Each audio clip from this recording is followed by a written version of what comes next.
साथियों, आज के युग की मांग है कि हमें अपने अंतःकरण को विस्तार देना होगा। हमारी चेतना का विस्तार देव से देश तक, राम से राष्ट्र तक होना चाहिए। हनुमान जी की भक्ति, हनुमान जी की सेवा, हनुमान जी का समर्पण, ये ऐसे गुण हैं जिन्हें हमें बाहर नहीं खोजना पड़ता। प्रत्येक भारतीय में भक्ति, सेवा और समर्पण के भाव समर्थ, सक्षम, भव्य, दिव्य भारत का आधार बनेंगे। और यही तो है देव से देश और राम से राष्ट्र की चेतना का विस्तार। दूर सुदूर जंगल में, कुटिया में जीवन गुजारने वाली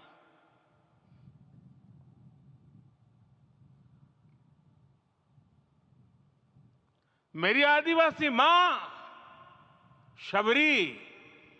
शबरी का ध्यान आते ही अप्रतिम विश्वास जागृत होता है। मां शबरी तो कब से कहती थी, राम आएंगे।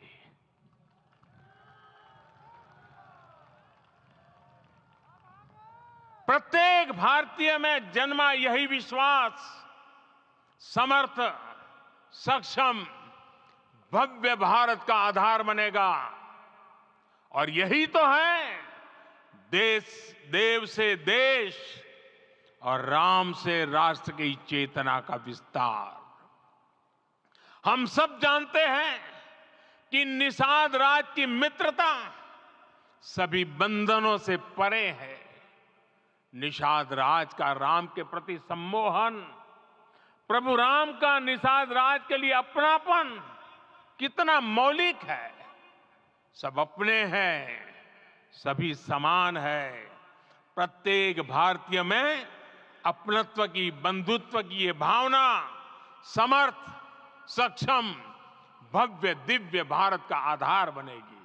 और यही तो है देव से देश और राम से राष्ट्र की चेतना का विस्तार। साथियों, आज देश में निराशा के लिए रत्ती भर भी स्थान नहीं है। मैं तो बहुत सामान्य हूं, मैं तो बहुत छोटा हूं। अगर कोई ये सोचता है तो उसे गिलहरी के योगदान को याद करना चाहिए। गिलहरी का स्मरण ही हमें हमारी इस हिचक को दूर करेगा, हमें सिखाएगा कि छोटे बड़े हर प्रयास की अपनी ताकत होती है, अपना योगदान होता है।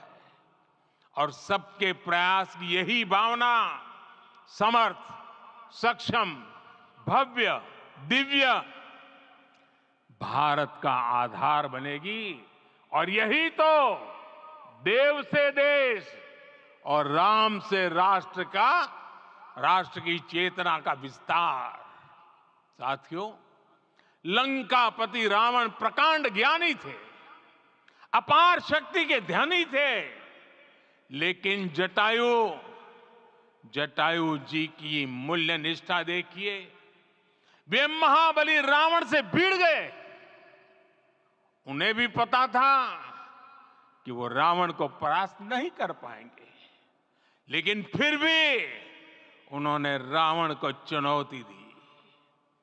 कर्तव्य की यही पराकाष्ठा समर्थ, सक्षम, भव्य, दिव्य भारत का आधार है। और यही तो है देव से देश और राम से राष्ट्र की चेतना का विस्तार। आइए हम संकल्प लें कि राष्ट्र निर्माण के लिए हम अपने जीवन का पल पल लगा देंगे। राम काज से राष्ट्र काज, समय का पल पल, शरीर का कण कण राम समर्पण को, राष्ट्र समर्पण के ध्येय से जोड़ देंगे।